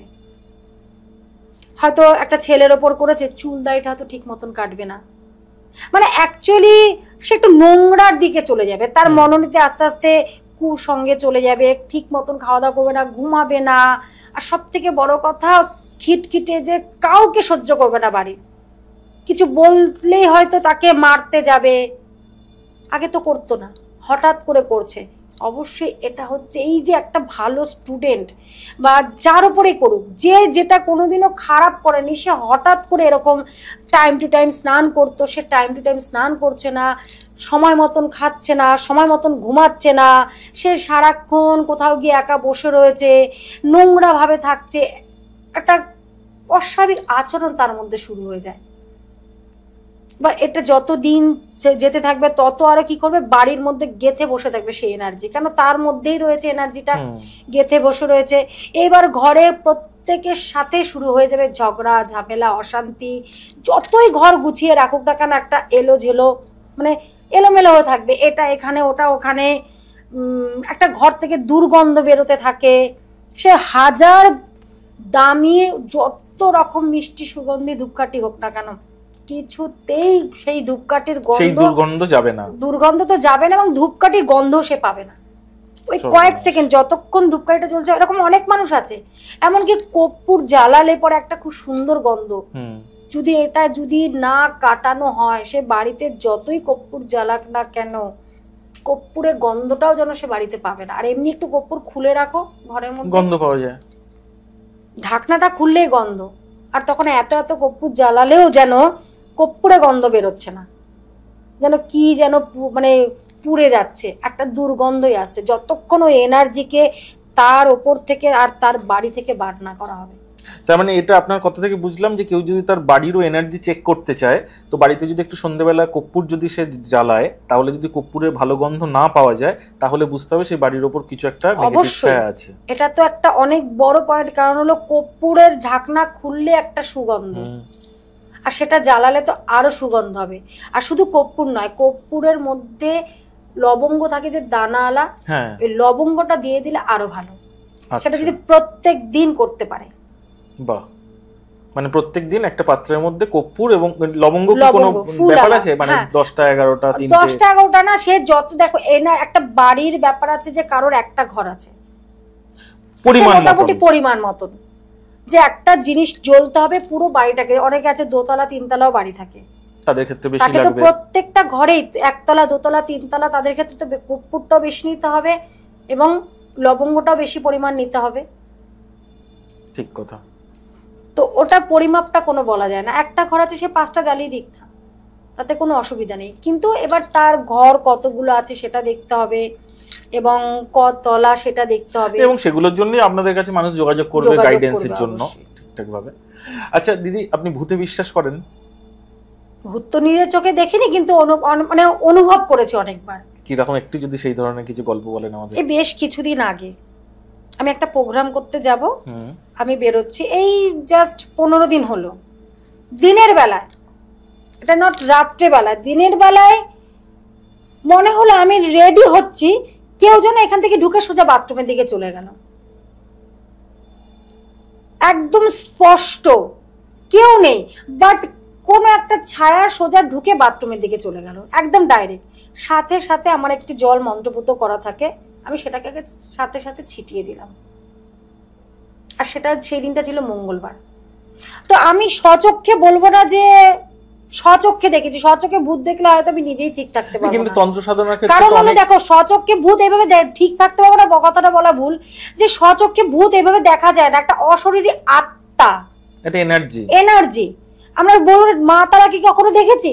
না, একটা এনার্জি আমরা দেখেছি, অবশ্যই আমরা রোজ ভগবানকে দেখি, সূর্যদেবকে দেখি, চন্দ্রদেবকে দেখি, আমরা রোজ দর্শন করি সূর্যদেবকে, মানে উনি তো ভগবান, চন্দ্রদেবও ভগবান, পবনদেব, আমরা অনুভব করছি বায়ু, মাতা গঙ্গা, তো আমরা তো রোজ ঈশ্বর দর্শন করছি, কিন্তু মা তারাকে আমরা দর্শন করিনি, মা তারাকে আমরা অনুভব করেছি যে কোনো এনার্জি, পজিটিভ এনার্জি আমাদের সম্মুখে আছেন, আমাদের ডান দিকে আছে, বাঁ দিকে আছে, যিনি নাকি আমাদের সর্বক্ষণ রক্ষা করছে, ওই মন্ত্র শক্তি, মন্ত্র শক্তিটা, ওই গুরুদেবের দেওয়া যে বীজ মন্ত্রটি, একক্ষরী বীজ, ওই হচ্ছে মা তারা, ওই হচ্ছে শক্তি, যে শক্তি নাকি আমাদের সব সময় ঘিরে রেখেছে আমাদেরকে। আচ্ছা, এই যে পিশাচিনী বা এই যে 64 যোগিনী, মানে এরাও তো একটা অশরীরী মানে এবং নেগেটিভ এন্টিটি একদম। তো এদের কোনো সময় ফিল পেয়েছেন বা কোনো কর্ণপিশাচিনী বা কোনো সময় কিছু ফিল পাওয়া বা অনুভব করা? এবার আমার গুরুদেব একবার, আমার ইচ্ছা মানে ওই যে জানার, আমার প্রচন্ড জানার ইচ্ছা, এবং মানিও আমি সেটাকে, শুধু জানার ইচ্ছা থাকলে আমার জানতে জানতে হয়তো আর একটা জীবনে কুলোবে না, কুলোবে না, তো আমি সবকিছুকে মানি বলেই আমি জানতে চাই এবং অনেক কিছুকে করতে চাই, যে এটা করলে পরে অবশ্যই এটা হবে, এবং এটার দ্বারা আমার কাছে যে ভক্তগুলো আসে তারাও ভালো থাকবে। তো কর্ণপিশাচিনী মন্ত্রটা আমি শুনেছিলাম, মানে আমারই এক গুরু ভাইয়ের কাছ থেকে, যে ওই বিদ্যাটা গ্রহণ করেছিল এবং করেছিল। এটা সাধনাটা নাকি খুব টাফ? খুব টাফ, তবে আমি একটা কথা বলবো, গুরুদেব যদি কথাটা একটা সাধনাকে বা একটা বীজ মন্ত্রকে গুরু দিয়ে বললো তুমি এইভাবে জপ করো, কারণ গুরুমুখী বিদ্যার উপরে সারা পৃথিবীতে, সারা বিশ্বব্রহ্মাণ্ডে আর কোনো বিদ্যা হতে পারে না, গুরুমুখী বিদ্যাই সর্বশ্রেষ্ঠ বিদ্যা, কেন গুরুমুখ থেকে যেই মন্ত্র দিচ্ছে সেটাই সিদ্ধ মন্ত্র, কেন গুরুদেব অবশ্যই করেছেন, তাই তিনি যেই মন্ত্র দিচ্ছেন মানে সিদ্ধ মন্ত্র, সেটা যদি গুরুদেব যেইভাবে বলবে সেইভাবে করলে, সে সাধনায় যদি সেই শিষ্য যদি ভক্তিযুক্ত সহকারে এবং মনে বিশ্বাস নিয়ে সেই মন্ত্রটা সেইভাবেই জপ করে, তাহলে অবশ্যই সে সাধনায় সিদ্ধি লাভ করবেই, ফল পাবেই। তো অনেকেই অনেক জায়গা অনেকভাবেই বলে যে এই নিয়ম, ওই নিয়ম, সেই নিয়ম, আমার গুরু আমাকে যেই নিয়মে বলেছেন আমি ঠিক সেই নিয়মেই করেছি, তবে আমি অনুভূতি পেয়েছি, এবং আমার গুরু আমাকে পরীক্ষা নিয়েছে যে আমি এটাতে কতটা সিদ্ধি লাভ করতে পেরেছি। আগে আমি আমার গুরুদেবকে সব জানিয়েছি, উনি বলেছেন যে ঠিক আছে আপনি এই সাধনাটা সঠিকভাবে করতে পেরেছেন, তারপরে আমি আমার নিজের জন্য কিছু কিছু জিনিস জানার জন্য আমি এই কর্ণপিশাচিনীটাকে মানে মন্ত্র জপ করেছি। অনেকে বলে নারী পুরুষ, অনেকেই আমি দেখছি, আমি একটা করেছিলাম তো ভিডিও, তো নারীরা বলে করতে পারে না, একটা সাধক যিনি, সে সাধকের মধ্যে নারী পুরুষের কোনো ভাগ থাকে না, যে এ নারী এ পুরুষ, সাধক মানেই হচ্ছে মানে কি বলবো, সে নারীও হতে পারে পুরুষ হতে পারে। আমার পরিচয়, আমি কোনো নারী না পুরুষ না, আমি একজন সাধিকা, মায়ের ভক্ত, মায়ের শিষ্য, মায়ের সন্তান। তো আমি মনে করি সাধনা একজন নারীও করতে পারে, পুরুষও করতে পারে, উভয় করতে পারে, যে এটা কর্ণপিশাচিনী বলে যে একজন নারী করতে পারবে না তার কোনো মানে নেই আমি মনে করি, কারণ যেহেতু আমি এই সাধনাটা করেছি আমি অনেক রকম অনুভূতি পেয়েছি, অনেক কিছু জানতে পেরেছি, এবং করার পরও অনেক কিছু খারাপও ভোগ করেছি, যেটা নাকি শুধু একমাত্র আমি বলেই হয়তো পেরেছি। এত কিছুকে সহ্য করেও, এত অঘটন আমার জীবনে ঘটে যাওয়ার পরেও আমি আবার আমার সাধনায় আমি লিপ্ত হতে পেরেছি। এটা শুধু আমার গুরুদেবের আশীর্বাদ এবং আমার ইষ্ট দেবীর আশীর্বাদেই আমি আবার সেই সাধনা, কর্ণপিশাচিনী সাধনা করার পর যেই পরিস্থিতি আমার হয়েছিল, তার থেকে যে আমি আবার আমার সাধন জগৎ সাধনায় লিপ্ত হতে পেরেছি, এটা একমাত্র শুদ্ধ আমার ইষ্টের পাওয়ার। যে সাধনা করার আগে ইষ্ট মন্ত্র এতটাই পরিমাণ জপ করেছিলাম যে ওই খারাপ সিচুয়েশন থেকে আমাকে ইষ্টদেবী বার করে নিয়ে এসছে এবং গুরুর আশীর্বাদ। আচ্ছা, তো তাহলে দিদি একটু যদি আমাদের খুলে বলেন, মানে যখন কর্ণপিশাচিনী সাধনা আপনি করেছিলেন, সত্যি কি কানে কোনো পিশাচিনী এসে কিছু বলতো, শুনতে পেতেন? দেখো, পিশাচিনী এসে কিছু বলতো কিনা কিছু না, বাট আমি সব সময় দেবে একটা মানুষ যদি কেউ কানের সামনে, মানে একটা মানুষের কানের সামনে গিয়ে যদি কেউ ফিস ফিস ফিস ফিস করে কথা বলে না, তাতে করে কি হয় দেবে, এই সাইডটা মানে একটা মানুষও যদি বা পাশে থাকে একটা বা যেখানেই থাকুক, একটা দেবে গরম অনুভব হয় যে কেউ এখানে, মানে একটা প্রেজেন্স বোঝা যায়। তো আমি ওরকম ভাবে বলবো না যে কোনো ভয়ঙ্কর কোনো রূপ এসে আমার কানের সামনে সব সময় বলে গেছে, না। আমি যখন তাকে স্মরণ করতাম যে মন্ত্রটা বলে, তো আমি সবসময় দেখতাম আমার এই সাইডটা, বাঁ দিকের এই সাইডটা যেন একটা গরম অনুভব করি। আর কোনো কিছু জিজ্ঞাসা করলে আমার অন্তর থেকে একটা কথা বেরিয়ে আসতো, যেটা নাকি বাস্তবায়িত সত্য, মানে ওটার অ্যান্সার। কিন্তু কিন্তু কখনো আমি এটা দেখিনি যে না আমার পাশে দাঁড়িয়ে আছে, এটা বলবো না। বাট আমি সবসময় আমার বাঁ দিকে আমি কাউকে অনুভব করেছি। এবং একটা মানুষ, তোমরা যারা শুনছো অবশ্যই দেখবে যে কেউ যদি তোমার বাঁ পাশে, ডান পাশে বা যেদিকেই থাকুক, দেখবে একটা সেই সাইডটা কেউ যদি থাকে, একটা গরম মানুষ থাকলেও তার গরম অনুভব, আর সে তো একটা এন্টিটি, তার তো পাওয়ার বা এনার্জি তো আলাদাই। তো দিদি, এরকম ভৌতিক কিছু হয়েছে, এরকম কোনো কেস এসছে তোমার কাছে যে তার বাড়িতে কোনো সমস্যা হচ্ছে বা ভৌতিক কোনো সমস্যা, সেগুলো কি তন্ত্র? বহু ভৌতিক কিছুই এসছে। এমন একটা ক্রিটিক্যাল একটু যদি বলেন, মানে যেটা সত্যি আপনারও মনে হয়েছিল যে সত্যি এতটাই টাফ জিনিসটা, একটু যদি আমাদের দর্শকদের সঙ্গে শেয়ার করেন। আমার কাছে সত্যি কথা বলতে টাফ কিছু মনে হয় না, আমার এগুলো খুব ভালো লাগে। যদি একটা ভৌতিক অনুভূতি কিছু না পেলাম, তাহলে সাধনা কি করলাম? এটা হচ্ছে কথা। আমি ঐশ্বরিক অনুভূতি কিছু যদি না পাই, তাহলে সাধনা করে কি করলাম? বিষয়টা হচ্ছে যে ছেলেটি তার বাবার সাথে থাকতেন, কেন তার মা গত হয়ে গেছিলেন। আচ্ছা, ছেলেটির বয়স কত? আমি যে সময় কাজটা করেছিলাম, এটা অনেক বছর আগের ঘটনা, তো তখন মোটামুটি 26-27 বছর বয়স হবে। তো আর বাড়িটাও না একটুখানি স্যাঁতস্যাঁতে বাড়ি, মানে বহু বছরের পুরনো স্যাঁতস্যাঁতে বাড়ি ছিল। তো সেই জায়গায় দাঁড়িয়ে ওর বাবার সাথে থাকতো। তো ছেলেটি কাজ করতো, ওর বাবাও কাজ করতো। তো সেই জায়গায় দাঁড়িয়ে কাজে, ওদের বাড়িতে যে হোমমেড মানে কাজ করে সব কিছু রান্নাবান্না করে দিত, ওদের যে খাওয়া দাওয়া সব কিছু। তো সে প্রথমে না অনেক কিছু বুঝতে পারে, আমাকে পরে তো এসছে আমার কাছে বলতে যে ও দেখতো হঠাৎ করে কল কেউ খুলে দিয়েছে, জায়গার জিনিস জায়গা নেই অন্য জায়গায়। তো ছেলেটা বিশ্বাস করেনি। তখন ওই মহিলাটা যে রান্না বান্না করে দিত, সে বলতো যে না, আমি তোমাদের বাড়িতে আর কিছু করবো না, কারণ এরকম অস্বাভাবিক কিছু হয়, আমার ভালো লাগে না। তো বলছে ঠিক আছে, দেখছি কি করা যায়। তখন সে আমার সাথে যোগাযোগ করেছিল, তা আমাকে তার বাড়িতে যেতে বলেছিল, এবং আমারও অবশ্যই তার বাড়িতে গিয়ে দেখাটা উচিত যে আদৌ সেখানে কিছু আছে কিনা বা মানুষের মনের ভুল কিনা। তো আমি একটা দিন গেলাম, সন্ধ্যা হয়ে গেছে যেতে, আর অবশ্যই আমি সন্ধ্যা সময় যাব, দিনের বেলা কিছু অনুভব সেরকম হয় না। তো আমি সিঁড়ি দিয়ে উঠছি, সব ঘরে লাইট জ্বলছে, সিঁড়িতেও লাইট জ্বলছিল। হঠাৎ করে লাইটটা বন্ধ হয়ে গেল সিঁড়ির। আচ্ছা, এটা একদম বাস্তবায়িত যে হঠাৎ করে সিঁড়ির লাইটটা বন্ধ, সব লাইট আছে, সিঁড়ির লাইটটা ফিউজ চলে গেল।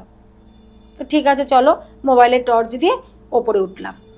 ওপরে অনেকগুলো ঘর, কেন 91 পরিবার ছিল, এখন তারা সবাই যে যার মতন আলাদা থাকে। আর ওই ছেলেটা ওর বাবা ওই বাড়িতেই থাকে, এবং তার জেঠু কাকা যা ছিল সবাই চলে গেছে। তো সব ঘর মোটামুটি বন্ধ। তো ওরা সব সময় যেই ঘরটা থেকে একটা আওয়াজ পেত রাত হলে, তো সেই ঘরটা আমাকে দেখাবে যে আমরা এই ঘরটা থেকে একটা আওয়াজ পাই, আদৌ কি এই ঘরে কিছু আছে নাকি না অন্য কোনো কিছু। তো যাই হোক, তালা খুললো, তো তালা খুলে দেখছি ঘরের মধ্যে একটা খাট, ওপরে জাজিম, তোশক, কিছু জিনিসপত্র রাখা ছিল, বহুদিনের পুরনো, অনেক কিছুতে ধুলোও পড়ে গেছে। তো যাই হোক দরজাটা খুলে দেখলাম যে এরকম দুটো পায়ের ছাপ খাটটার সামনে। তা আমি ওকে বললাম, নামটা আমি ওর বলবো না, তা এই ঘরে কতদিন মানুষ আসেনি বা কবে এসছে সেটা বলো। বলে এই ঘরে 6 মাস কেউ আসেনি, বন্ধই পড়ে থাকে। বন্ধ কেন, ওপরে ওঠার ওদের কোনো দরকারই নেই, নিচেই সবকিছু আছে। আর থাকে তো বাড়িতে বাবা আর ছেলে, ওদের নিচের একটা ঘরেই হয়ে যায়। তো 6 মাস কেউ ওই ঘরে ঢোকেনি, এরকম ভাবেই তালা বন্ধ। তো আমি বললাম এই যে পায়ের ছাপ দুটো দেখছো এটা কবেকার? পরিষ্কার ধুলোর মধ্যে, একদম পরিষ্কার ধুলোর মধ্যে, এবং তোষকটা এরকম ভাবে উঠানো রয়েছে যে কেউ হয়তো ভেতর দিয়ে চলে গেছে, এরকম একটা ব্যাপার।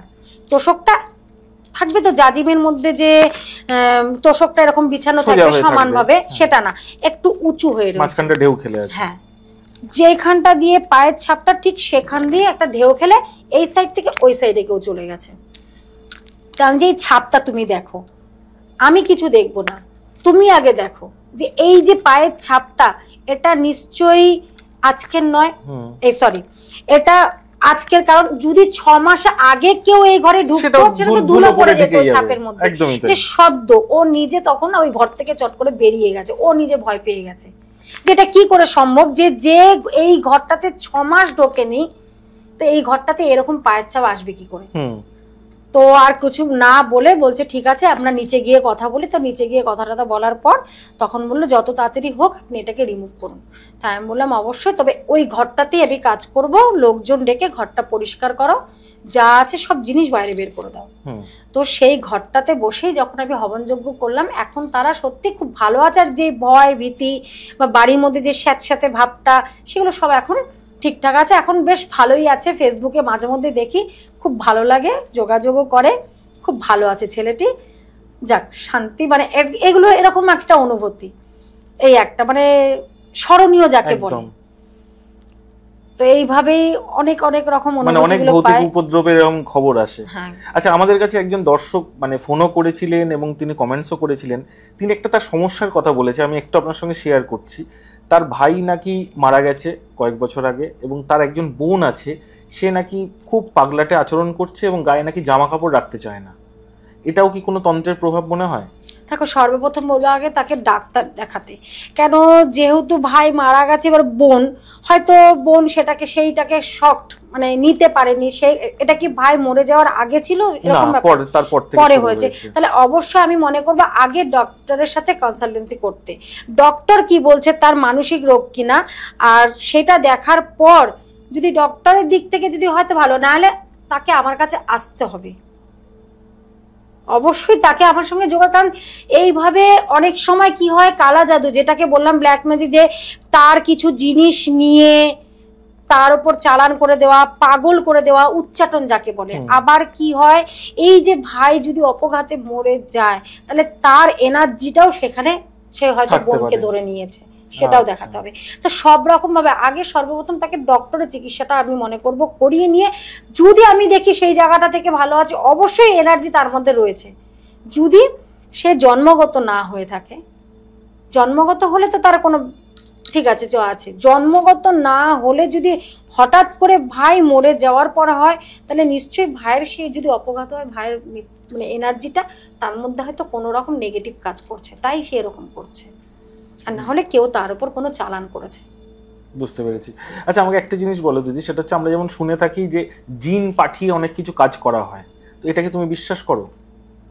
বা কোন সময় এরকম কোনো কেস পেয়েছো? প্রেত, পিশাচ, জিন, যে কোনো কিছুই এন্টিটিকে মানে পাঠানো সম্ভব, একদম সবকিছুকে পাঠিয়ে। কেন, একটা ভালো মানুষ দেখো না, যারা খুব ভালো, অনেক মানুষ আসে যারা বেশ কিছুদিন আগে এসেছিল, কোটিপতি, সে নিজে এসে বলছে এখন আমি রোডপতি হয়ে গেছি।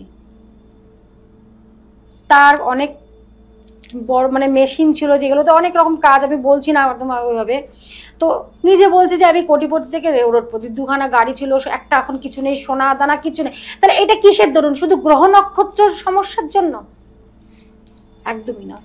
কালা জাদুর প্রভাব মানুষকে একটা এই যে বিষয়গুলো, যে বান মেরে তাকে, তার উপর ভূত প্রেত পিশাচ চালান করে তার মাইন্ডকে পুরো খারাপ করে দিয়ে তাকে, মানে সে যত রকম খারাপ কাজ, সে কিছু বুঝতে পারে না, হয়তো বিজনেস করছে, বিজনেসে ভুল ভাল কথা বলে দিল, ব্যাস তার মিটিংটাই নষ্ট হয়ে গেল, তার কাজটাই গন্ডগোলের, একদম সবকিছু ভেস্তে গেল।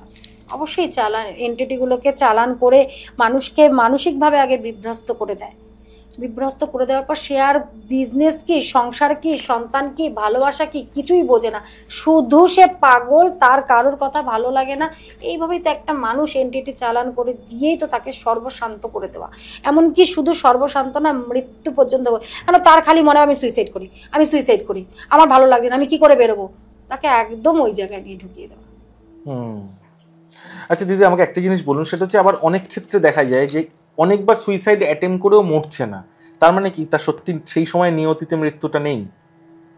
এটাকে তুমি কি চোখে দেখো? তার হয়তো ভাগ্যে বা তার জন্মছকে কোনো দেব দেবীর আশীর্বাদ বা কোনো গ্রহদেবের আশীর্বাদ আছে, যে নাকি তাকে টেনে ধরছে। অনেক ভক্ত যারা আসে তাদের হাত দেখলেও বোঝা যায় যে যে যেই পরিস্থিতিতে থাকুক না কেন, ঈশ্বর এবং তার যে ভালো মানসিকতা আর যে তার কর্মফল তাকে কিন্তু সেই মৃত্যুর থেকেও বাঁচিয়ে নিয়ে আসে। তার ভালো মানসিকতা, ভালো ব্যবহার করছে এবং তার সর্বপ্রথম কর্মফল, যতই তাকে যত রকম কিছু করুক না কেন, ঈশ্বর তাকে কিন্তু সেই জায়গা থেকে টেনে বার করে নিয়ে আসে মৃত্যুর মুখ থেকে। আচ্ছা দিদি, তুমি যে একটু বলো, সেটা হচ্ছে তোমাদের তন্ত্রের ক্ষেত্রে কোন জায়গাটা সবচেয়ে বেশি এনার্জেটিক মনে হয়, মানে কামাখ্যা নাকি তারাপীঠের শ্মশান নাকি অন্য কোনো মহাশ্মশান? অবশ্যই আমার কাছে তারাপীঠ, তারাপীঠ তো আছেই আমার কাছে, খুব এনার্জেটিক, মানে ওখানে গেলে ফিল করো একটা, না মানে খুব, মানে কি রকম লাগে একটু যদি বলো আমাদেরকে। সত্যি কথা বলবো যে আমি একদম অন্যরকম ভাবে ঢুকে যাচ্ছি, আমার বাপের বাড়ি বলতে গেলে। বাহ। আর কি এখানে এরপর আর কিছু হয় না, যে মা তারা, আমি যে তারাপীঠে যাই, আমার যে কি শান্তি, আমি যখন গুরু বামদেবের যে আটলাগায় এসে পৌঁছাই, মনে হলো আমি বাপের বাড়িতে ঢুকে গেলাম। মানে একটা প্রত্যেকটা মেয়ে যখন শ্বশুর বাড়ি থেকে বাপের বাড়ি যে যে যেখানেই থাকুক না কেন, মানে সেই প্ল্যাটফর্মটাতে নামলেই তার একটা আনন্দ অনুভব করে যে আমি ওখানে খুব শান্তি। মানে আমি আমার বদ্দা, আমি গুরু বামদেবকে আমার বদ্দা হিসেবে গ্রহণ করে নিয়েছি, যে উনি আমার বদ্দা, যেহেতু মা তারা ওনার প্রিয় পুত্র, তাই আমার তো দাদা হবেই, একদিকে গুরু একদিকে দাদা। তো আমি মনে হয় যে আমি বাপের বাড়িতে গেছি, এর উপর আর কিছু হয় না। যে আমার সব থেকে প্রিয় জায়গা, যদি আমার মা, যদি অবশ্যই এক না একদিন আমার মৃত্যু হবে, আমি চাই আমার তারাপীঠেই যেন, আমার মায়ের কোলেই যেন আমি শেষ নিঃশ্বাস ত্যাগ করতে পারি। যে তারাপীঠে গেলে ওখানে মায়ের মন্দিরে গিয়ে যদি নাট মন্দিরে বসে থাকি, অদ্ভুত অদ্ভুত অনুভূতি, পাদপদ্মে অদ্ভুত অনুভূতি, মানে আমি এখন ভাষায় সেটাকে প্রকাশ করতে পারবো না, যেন সর্বক্ষণ মা যেন আশেপাশে ঘুরছে, আগলে রাখছে, একটা অদ্ভুত, মানে কি বলবো, মানে এটা এখন এখানে বসে আছি যে এত সুন্দর হয়েছে, যে বলছি না, মানে মা যেন আমার আশেপাশে রয়েছে, একটা অদ্ভুত অনুভূতি। মা ছাড়া আমার জীবনে আর কিছু থাকবে কিনা আর ভবিষ্যতে জানি না, শুধু আমার মা আর গুরু বামদেব। জয় গুরু বাম তারা, জয় গুরু বাম তারা, যে করে তারা তারা, দুঃখ তার তারায় তারা, জয় গুরু বাম তারা। মা যে কি আমার জীবনে, এটা একমাত্র মাই জানে, আমি জানি। মানে জয় মা তারা, জয় গুরু বাম তারা। বুঝতে পারছি দিদি, আপনি খুব ইমোশনাল হয়ে পড়েছেন। মা আমার জীবনে অতপ্রত্যভাবে জড়িয়ে আছে, জয় গুরু বাম তারা। সারা রক্তে শিরায় কত কত কত খারাপ অবস্থা থেকেও মা আমাকে শেষ মুহূর্তে টেনে তুলে ধরেছে, এটা শুধু মা তারা বলেই সম্ভব, যে আমাকে ওই জায়গা থেকে মা তুলে ধরেছে, মা আগলে রেখেছে, কোলে নিয়ে রেখেছে মা। আচ্ছা দিদি, এই যে তারাপীঠের শ্মশানের মানে আধুনিকতা বাড়তে থাকছে আস্তে আস্তে, ওখানে অনেক পরিমাণে দেখতে পাচ্ছি আমরা লাইট বাড়ছে, শ্মশানটা আস্তে আস্তে ছোট হচ্ছে, বাইরের অনেক মানুষ এসে অযথা জায়গা দখল করছে, তো সেগুলোকে তুমি কি চোখে দেখছো? তোমার কি এখনো সেই আগের শ্মশানটাই বেশি টানে, যেখানে অন্ধকার থাকতো? দেখো, আমি একটা কথা তোমাকে আবারও বলবো, যে প্রকৃত সাধক না, যে যেখানে যতই আধুনিক হয়ে যাক না কেন, যদি সত্যি তার অন্তরে বাম ঘরানার যে বীজ, থাকে, যতই আধুনিক হোক না কেন, তার কাছে যে আগের শ্মশান আর এখনের শ্মশান একই, তার মনে হবে না যে এটা আধুনিক হয়েছে, সে আগের শ্মশানকেই খুঁজে পাবে এবং সাধনাতে কোনো অসুবিধা হবে কোনো। না। আমার তো আজ পর্যন্ত জীবনে কোনোদিন অসুবিধা হয়নি। আমার তো এখনো তো মনে হয় যে গুরু বামদেব ওখানে রয়েছেন। মানে আমি কি বলছি, যে বাম ঘরানার যদি সে সত্যি প্রকৃত বাম ঘরানার হয়, তার কোনো কিছুতে যায় আসে না। যতই আধুনিক থাকুক, যতই মাইক বাজুক, যতই গান বাজনা হোক, যতই যা খুশি হোক, মা ওখানে আছে মানে আছেই। মা কোনোদিনও ওখান থেকে যাবে না, গুরু বামদেবও কোনোদিনও ওখান থেকে ছেড়ে যাবে না। আচ্ছা, সেই শ্মশান আগের শ্মশানই থাকবে। তাই সে তো এখানে দেখবে তো সে আগের মতনই। আধুনিক আছে দেখে কি হয়েছে, যখন সে সাধনায় বসবে তার কাছে সবই অন্ধকার, শুধু মা আর মা, গুরু বামদেব আর গুরু বামদেব। কি আধুনিকতা, গান বাজনা, কি আলো, কি এত দোকানপাট, কিছু না। ওখানে শুধু গুরু বামদেব বসে আছেন আর মা আছেন। চোখ বন্ধ করলে তো সেটাই দেখা যাবে। ঠিক কথা। আচ্ছা, মায়ের চরণের মাহাত্ম্য যদি বলেন, আমরা তো শ্মশানে গেলেই দেখতে পাই ওটা, সেটা নিয়ে যদি একটু দর্শকদের কিছু বলেন। চরণের মাহাত্ম্য, আমি তো যখনই যাই তখনই তো পাদপদ্মের ঠিক পেছনটাতে বসেই আমি জপ করি। তো এক ভক্ত, মানে চরণের মাহাত্ম্য বললে বলবো যে ওই চরণের সামনে মায়ের যে পাদপদ্ম, ওখানে বসে জপ করতে করতে মা সত্যি, মায়ের চরণ আমার মন্দিরে, গৃহ মন্দিরে মা নিজে স্বয়ং গেছে। আমার ভিডিওটি আছে, কারণ এক ভক্ত এই চরণ প্রদান করেছিল পিতলের। তো তখন দেখি যে আমি ওই নিয়ে, চরণটা নিয়ে আমার ইচ্ছা হয়েছে যে মায়ের পাদপদ্মের ওপরেই চরণটি রেখে আমি পুজো করে আমি আমার গৃহ মন্দিরে নিয়ে যাব। তো যেই সময়টা আমি চরণটি নিয়ে গেছিলাম পুজো করার জন্য, ওই পাদপদ্মের ওপর রেখেছিলাম দুটো চরণের ওপর, একটা মানুষ ছিল, মানে ভিড় ছিল না, কোনো ফাঁকা। আমি খুব সুন্দর মতন ওখানে পুজো দিয়েছি, তার ভিডিওটাও রয়েছে আমার ইউটিউব চ্যানেলে। তো পুজো দিয়েছি, পুজো দিয়ে সেদিনে আমি ব্যাক করেছি না, তার পরের দিন ব্যাক করেছিলাম। তো ওই যে মায়ের চরণকে যখন গাড়ি করে নিয়ে আসছিলাম না, আমার যে ওই যে মন একটা ছুটে গেল যে মা যেন আমার সাথে যাচ্ছে। আমি এখন কোথাও বেরোবো না, কেন কাজের সূত্রে বিভিন্ন জায়গায় যাওয়া হতো, যে মা যখন আমার সঙ্গে এখন যাচ্ছে আমি আর কোথাও বেরোবো না। আজ সত্যি তারপর থেকে কয়েক মাস আমি আমার গৃহ মন্দিরেই যেন আমি সাধনায় মায়ের চরণের সামনে বসে রইলাম, যে মনে হলো আমি সেই তারাপীঠে পাদপদ্মের সামনেই বসে আছি। এতটাই জাগ্রত হয়েছে, কারণ যখনই যাই পাদপদ্মের ঠিক চরণের পেছনটাতে বসেই আমি প্রত্যহ জপ করতাম। যখনই যেতাম ওই জপ করতে করতে মা যে সত্যি এইভাবে চলে যাবে আমার সাথে, তা আমার মানে এটা আমার সত্যি অশেষ কৃপা মায়ের আমার প্রতি, অশেষ কৃপা। তো চরণে মাহাত্ম্য এটাই বলবো, যে সত্যি কেউ যদি চরণে গিয়ে, ওখানে সবাই গিয়ে যে কোনো সাধক জপ করে বা কোনো সাধারণ ব্যক্তি গিয়েও যদি শুধু পাদপদ্মে গিয়ে জয় মা তারা, জয় গুরু বাম তারা, যে করে তারা তারা, দুঃখ তার তারায় তারা, জয় গুরু বাম তারা, এই মন্ত্রটাই যদি কেউ বলতে পারে না, অবশ্যই মা তারা তাকে সব সময় সর্বক্ষণ, গুরু বামদেব মা তারা তাকে সর্বক্ষণ যে কোনো পরিস্থিতি থেকে রক্ষা করবে। কেন আমার দীর্ঘ বছরের অভিজ্ঞতা, এটা দীর্ঘ বছর এই মা তারার সাধনা করতে করতে দীর্ঘ বছরের অভিজ্ঞতা, যে কোনো পরিস্থিতি, মানে এক সেকেন্ড বাকি হয়তো একটা কিছু হতে, মুহূর্তের মধ্যে মা সেখান থেকে টেনে বার করে নিয়ে আসলো। আশীর্বাদ সবসময় আপনার সঙ্গে আছে, সব সময়। আচ্ছা দিদি, আমরা একদম প্রোগ্রামের শেষের দিকে চলে এসেছি। আমরা একদম লাস্টে আমাদের অডিয়েন্স যারা কমেন্টস লিখে পাঠায় আমাদের বিভিন্ন প্রোগ্রামে, সেখান থেকে যে কোনো 3টে কমেন্টস আপনার কাছ থেকে জেনে নেব তার উত্তর। তো তার আগে আপনার কাছ থেকে একটা টোটকা জানতে চাইবো, যে কোনো মানুষ যদি নিজের লাককে আরো ভালো করতে চায়, গুড লাক বাড়াতে চায়, তো সেটার যদি কোনো টোটকা তুমি বলো। দেখো, ভাগ্যকে তো কেউ আর একদম পুরো ফিরিয়ে দিতে পারবে না। আমরা জন্মের সময় যে ভাগ্য নিয়ে জন্মেছি সেটাই আমাদের সাথেই যাবে।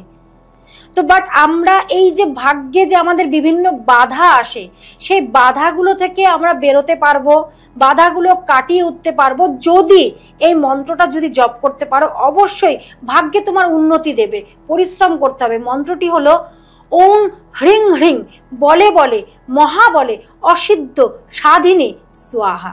যদি এই মন্ত্রটা করো, তোমার ভাগ্যে যতই খারাপ থাকুক না কেন, যতই বাধা থাকুক না কেন, তুমি কিন্তু সেই বাধাগুলো কাটিয়ে কিন্তু তোমার ভাগ্যে উন্নতি অবশ্যই তুমি আনতে পারবে, যদি তোমার প্রচেষ্টা থাকে।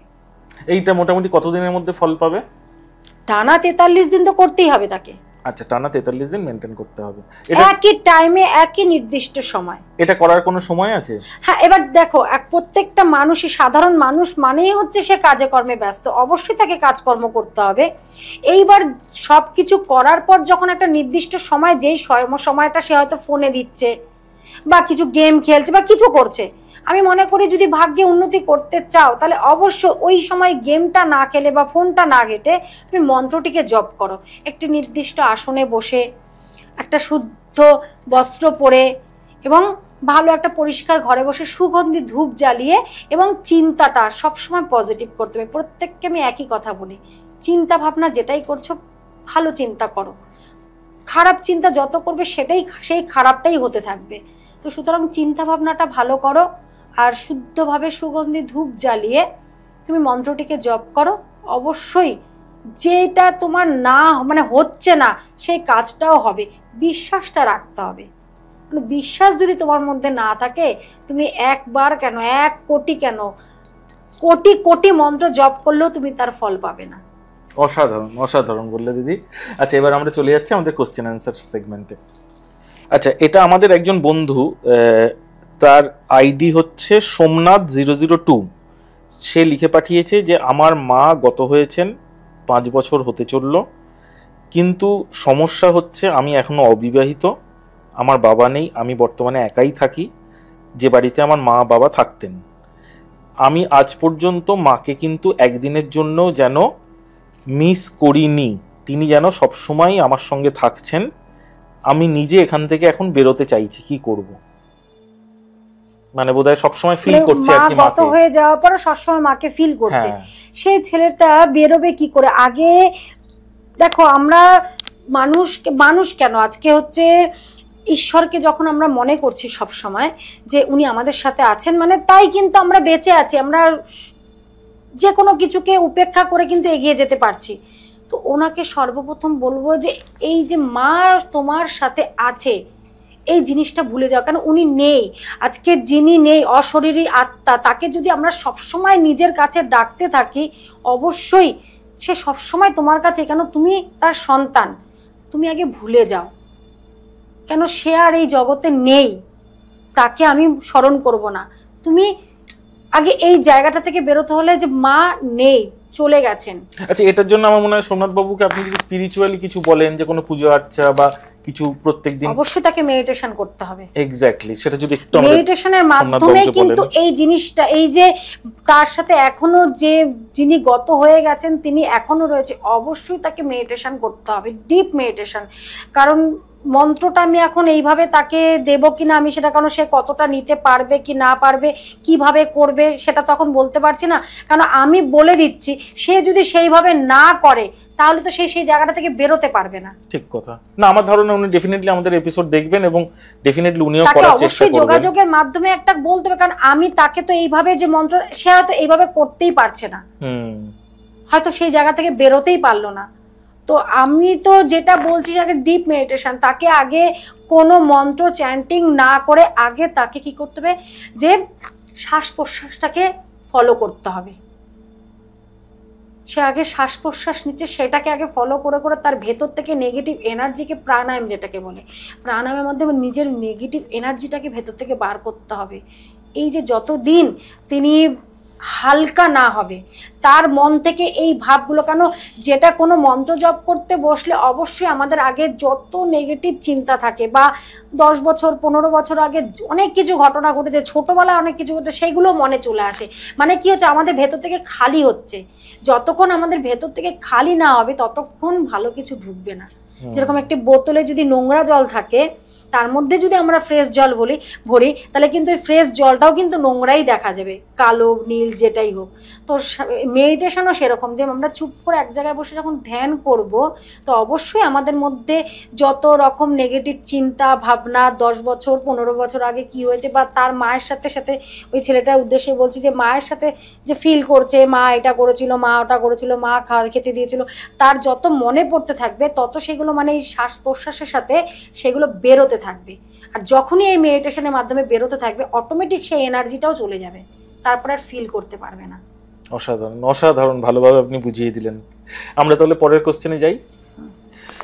আচ্ছা, আমাদের এক বন্ধু লিখে পাঠিয়েছে, তার নাম হচ্ছে সজীব সরকার। সে জানতে চাইছে সরকারি চাকরি পাওয়ার জন্য কি করা যেতে পারে। অবশ্যই পড়াশোনা করতে হবে, প্রথমে তো পড়াশোনা, তারপরে তার জন্মছকে দেখতে হবে তার সরকারি চাকরি পাওয়ার সেই জায়গাটা আছে কিনা। আচ্ছা, এটাও জন্মছক দেখে, এটা জন্মছক দেখে অবশ্যই জেনে নিতে হবে। তারপরে কি হয়, অনেকেই দেখবে, অনেকেই আছে রত্নধর চূর্ণিপাতে মানে রুবি ধারণ করে রয়েছে, বাট এখনো পায়নি সরকারি চাকরি। অনেক কিছু ভেতরে আমাদের নক্ষত্র শেষ কথা বলে। নক্ষত্র যেটা বলবে যে আমার রবিদেব এখন উচ্চস্থ নিচস্থ যেই পজিশনে যেইভাবে পাপগ্রহের সাথে পীড়িত থাকুক, যেটাই থাকুক, তার জন্য যে আমি তাকে রবি দিয়ে দিলাম সে সরকারি চাকরি পেয়ে গেল তা নয়। আমাকে নক্ষত্র দেখতে হবে, তার ওপর তাকে মেন হচ্ছে তার স্বভাব আচার আচরণটাকে ফলো করতে হবে। একটা চুন্নি পাথর পরে সে রীতিমতন তার বাবার সাথে ঝগড়া ঝামেলা অশান্তি করছে, পিতাতুল্য বহু ব্যক্তির সাথে নোংরা কথা বলছে, অসম্মান করছে, সে ব্যক্তি যতই ভালো থাকুক না কেন, সরকারি চাকরি পাওয়ার যোগ্য থাকুক না কেন, সে পাবে না কোনোদিনও, কোনোদিনও পাবে না। আজকে আমরা গ্রহদেবকে যে অনেক মানুষকে দেখি রবি বলছে, শনি বলছে, এই বৃহস্পতি বলছে, না, এটা কখনোই বলা উচিত না।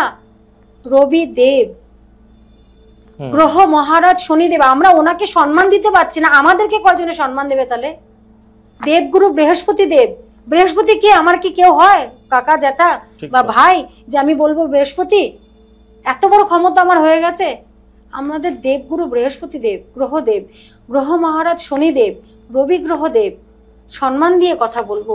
তাহলে আজকে এখনকার যুগে কটা মানুষ আগে মানুষকে সম্মান দিচ্ছে যে গ্রহদেবদের সম্মান দিয়ে কথা বলতে যাবে? অসাধারণ, অসাধারণ বললেন দিদি।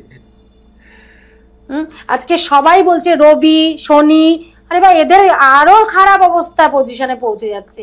শনি, শনি আমরা বলতে পারি গ্রহ মহারাজ। রবিদেব যিনি আমাদের আলো দিচ্ছেন, আমাদের সব কিছু উনি দেখছেন, তাকে বলা হচ্ছে রবি। রবির জন্য আমি চুন্নি পাথর পরে নিয়েছি, সরকারি চাকরির জন্য আমি রবি কি চুন্নি পরে নিয়েছি, রবি আমার স্ট্রং হবে, রবি আমার ভালো হবে, সে কোনোদিনও কোনো কিছু পাবে না। রবি একটা ছেলের নাম হতে পারে, বাট যে রবির কথা বলা হচ্ছে গ্রহদেব, উনি সৌরজগতের, উনি আমার বন্ধু নয়, আমার ছেলে নয়, আমার ভাই নয় যে আমি ওকে রবি বলে সম্বোধন করবো ওনাকে। ঠিক কথা। আচ্ছা দিদি, আমরা পরের প্রশ্নে যাই। আমাদের লাস্ট প্রশ্ন আজকের, সেটা হচ্ছে ইনি জানতে চাইছেন যে ওনার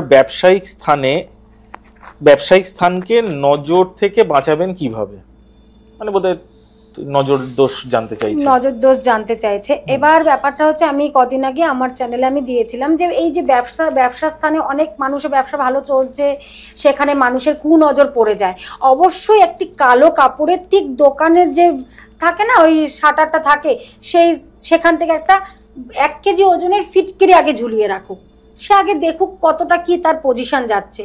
তারপরেও যদি তার কিছু না হয়, কেন অনেক সময় অনেকের চোখের নজরে অনেক কিছু হয়ে যায়, সেখানে কিছু টোটকা ব্যবহার করলে ঠিক হয়ে যায়। কিন্তু ব্যবসার প্রতিষ্ঠানে কেউ যদি কোনো রকম কিছু খারাপ করে থাকে বা গ্রহদোষেরও মানে কুপিত গ্রহেরও প্রভাব থাকে, তো সব কিছু বিচার করে কিন্তু তখন তার ব্যবসার প্রতিষ্ঠানটাকে ভালো করা যাবে। নচেত আগে যদি তার মনে হচ্ছে যে কোনো রকম আগের তুলনায় একটু মন্দা যাচ্ছে, তাহলে আমি বলবো যে কালো কাপড়ে একটা 1 কেজি ওজনে ফিটকিরি রেখে দাও, ঝুলিয়ে রাখো, তাতে করে নজর দোষ অনেক কেটে যাবে। এবং 1 মাস অন্তর অন্তর সেটিকে 4 রাস্তার মোড়ে ফেলে দাও বা দূরে কোথাও ফেলে দাও, ব্যবসার প্রতিষ্ঠানের সামনে নয়, তাতে করে অনেকটা ভালো সে থাকতে পারবে। বাহ, খুব ভালো লাগলো দিদি, আপনার কাছ থেকে অনেক কিছু আমরা জানলাম, আমাদের দর্শকরা অনেক কিছু জানলো। আর তোমাদেরকেও বলছি, তোমরাও যে কোনো এপিসোডে তোমাদের কোনো প্রশ্ন যদি থাকে তো অবশ্যই তোমরা লিখে পাঠাবে, আমরা তার উত্তর দেওয়ার চেষ্টা করব। আর দিদি, পরবর্তীকালেও ডেফিনেটলি আপনি যদি সময় দেন, আপনার সঙ্গে আবারও আমরা বসবো। ভালো থাকবেন। জয় গুরু বামতারা, যে করে তারা দুঃখ তারা, জয় গুরু বামতারা। আজকের এই দিনটা আমার কাছে খুবই স্পেশাল, তার কারণ আপনাদের ভালোবাসায় আমাদের ইউটিউব চ্যানেল ক্রস করে গেছে 25,000 সাবস্ক্রাইবার।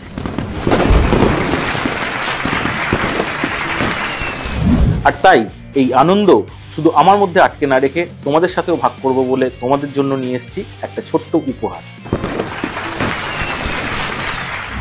তোমাদের মধ্যে যারা অ্যাস্ট্রোলজি বিশ্বাস করো অথচ তোমাদের নিজস্ব জন্মকুণ্ডলী তোমাদের নেই, তোমাদের জন্য আমাদের বিভিন্ন মহারাজদের দিয়ে তৈরি করাবো তোমাদের পূর্ণ জন্মকুণ্ডলী। তোমাদের কি করতে হবে, আমাদের যে কোনো একটি ভিডিওতে তোমরা তোমাদের কমেন্টস লিখে পাঠাবে এবং তার একটা স্ক্রিনশট আমাদের হোয়াটসঅ্যাপ নাম্বারে অবশ্যই পাঠিয়ে দেবে। আর তার সঙ্গে তোমরা দেবে তোমাদের জন্মের তারিখ, সময় ও স্থান।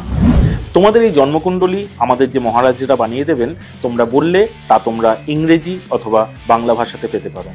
তবে স্ক্রিনশটটা কিন্তু আমাদের পাঠাতে ভুলো না। এই সময়টা খুব অল্প দিনের জন্য, 20 জুন অর্থাৎ 20শে জুনে কিন্তু এই অফারটা তোমাদের জন্য শেষ হয়ে যাবে। সেহেতু তাড়াতাড়ি আমাদের চ্যানেলের প্রত্যেকটা ভিডিও দেখো এবং যেটা তোমাদের ভালো লাগবে সেখানে অথবা সবগুলোতেই তোমরা তোমাদের কমেন্টস লিখে পাঠাও এবং তার স্ক্রিনশটটা আমাদের তাড়াতাড়ি পাঠিয়ে দেবে। ভালো থেকো, রাধে রাধে।